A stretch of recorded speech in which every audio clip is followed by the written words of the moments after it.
لوگوں میں سب سے زیادہ اللہ کا محبوب وہ ہے جو مخلوق کے لیے زیادہ نافع ہے۔ حضرت سعید بن ابی بردہ اپنے باپ سے اور وہ اپنے دادا سے روایت کرتے ہیں کہ آقا کریم علیہ السلام نے ارشاد فرمایا، علی کل مسلم صدقہ، ہر مسلمان کے اوپر لازم ہے کہ وہ صدقہ کرے۔ تو ایک شخص نے عرض کی کہ اگر کوئی شخص اس کی استطاعت نہ رکھتا ہو تو پھر وہ کیا کرے؟ فرمایا کہ وہ اپنے ہاتھ سے کوئی مزدوری کر لے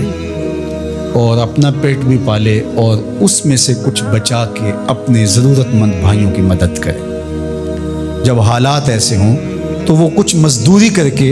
ان کے درد کا مداوع کرے۔ عرض کی حضور اگر کوئی یہ بھی نہ کر پاتا ہو تو آقا کریم نے ارشاد فرمایا وہ کسی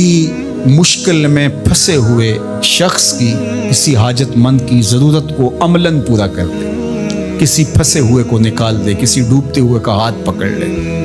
کسی کا بوجھ اٹھا کے کمر پہ لاد کے منزل تک پہنچا دے، کسی دکھی کے کام آ جائے تو وہ عملاً کسی پھنسے ہوئے مشکل میں مبتلا شخص کی مدد کر دے، اس کی اعانت کر دے، اس کی نصرت کر دے، تو یہ بھی اس کا صدقہ ہے۔ قیلا حضور سے عرض کیا گیا ارأیت ان لم یستطع، اس میں اتنی سخت بھی نہ ہو کہ کسی دکھی کا ہاتھ پکڑ کے کسی مجبور کی مدد کرے، اگر اس کے پاس یہ طاقت بھی نہ ہو تو آقا کریم نے ارشاد فرمایا قال یامر بالمعروف او الخیر، وہ نیکی کا حکم دے، اچھائی کی تلقین کرے۔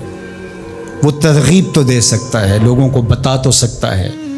کہ فلاں گلی میں ایک فاقہ زدہ شخص زندگی اور موت کی کشمکش میں ہے، لوگوں اس کی مدد کو پہنچو۔ وہ دہائی تو دے سکتا ہے، وہ شور تو مچا سکتا ہے، اپنے بھائیوں کی مدد کے لیے لوگوں کو تحریض تو دے سکتا ہے، ترغیب تو دے سکتا ہے، ابھار تو سکتا ہے۔ پھر عرض کی گئی ارأیت ان لم یفعل، کہ حضور اگر وہ یہ بھی نہ کر سکتا ہو تو آقا کریم نے ارشاد فرمایا اس کا وجود کسی کے لیے شر کا ذریعہ نہ ہو، اس کا وجود کسی کے نقصان اور ضرر کا سبب نہ ہو، فرمایا فإنہا صدقہ، اس کا یہی صدقہ ہے۔ کسی کو سکھ نہیں دے سکتا تو دکھ نہ پہنچائے، کسی کی مدد نہیں کر سکتا کسی کو دھکا نہ دے، کسی کی خیر خواہی نہیں کر سکتا تو بدخواہی کا مزاج چھوڑ دے، تو یہی اس کا صدقہ ہے۔ اللہ اکبر۔ تو اللہ کے محبوب علیہ السلام نے ہمیں ایک لاہے عمل دیا، میں اور آپ دیکھیں کہ ہم ان میں کس مقام پہ کھڑے ہیں۔ اللہ نے اگر ہمیں مال فراواں عطا کیا ہے ہماری ضرورت سے زیادہ تو ہمیں اس میں سے صدقہ کرنا چاہیے،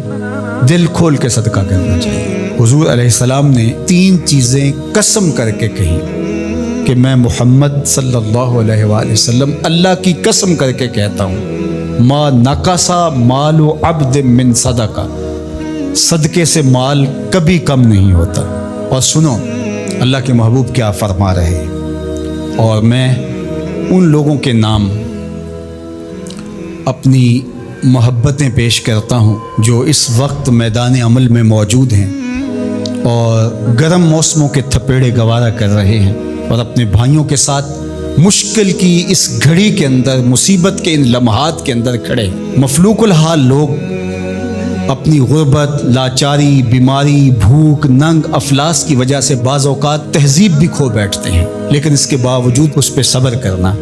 اور ان سے الجھنے کی بجائے ان سے محبت اور شفقت سے پیش آنا۔ ہمارے 3 کارکن زخمی ہو چکے ہیں، پتھراؤ کیا گیا مختلف جگہوں پہ،